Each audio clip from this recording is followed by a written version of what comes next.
ஒரு வார்த்தை அண்ட் இன்னைக்கான வார்த்தை பார்க்கலாம். அஞ்சு, காலப்போக்குல இத இங்கிலீஷ் எப்படி சொல்லுங்க, கெஸ் பண்ண ஐடியா இல்ல, நீங்களே சொல்லிடுங்க. ஓகே, டக்குனு ஞாபகத்துக்கு வராது. காலப்போக்குலங்கிறது இங்கிலீஷ்ல இவென்ச்சுவலி அப்படிங்கிற வார்த்தை யூஸ் பண்ணி சொல்லலாம். கரெக்டா? இவென்ச்சுவலி.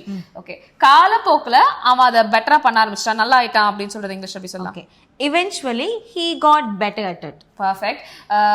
காலப்போக்குல அவளுடைய சொந்த பிசினஸ் ஆரம்பிச்சிட்டா. Okay, eventually she started her own business. Wonderful. நீ நல்லா இங்கிலீஷ் பிராக்டிஸ் பண்ணா காலப்போக்குல அது உனக்கு வந்துரும் அப்படிங்கிறது. Okay, if you practice English well, you'll get better at it. இப்போ அஞ்சனா இந்த வார்த்தையை கத்துக்கிட்டா நீங்களும் கத்துருப்பீங்கன்னு நான் நினைக்கிறேன். இப்போ உங்களுக்கு ஒரு கேள்வி, காலப்போக்குல அவன் மாறிட்டான், இதை நீங்க இங்கிலீஷ்ல எப்படி சொல்வீங்க? இந்த இவென்ச்சுவலிங்கிற வார்த்தை யூஸ் பண்ணி உங்களோட ஆன்சரை காமெண்ட் பண்ணுங்க. அண்ட் இதே மாதிரி தான் அஞ்சனா மாதிரி ஒரு ட்ரெயினர் கூட தினமும் லைவா ஒரு 1-on-1 செஷன்ல நான் கிளாஸஸ் கத்துக்கணும், இல்ல எனக்கு ரெக்கார்டட் கிளாஸஸ் மாதிரி நான் கேட்டு பொறுமையா கத்துக்கணும், எதுவா இருந்தாலும் நம்ம இங்கிலீஷ் ஹவுஸ்ல உங்களுக்காக கோர்சஸ் இருக்கு.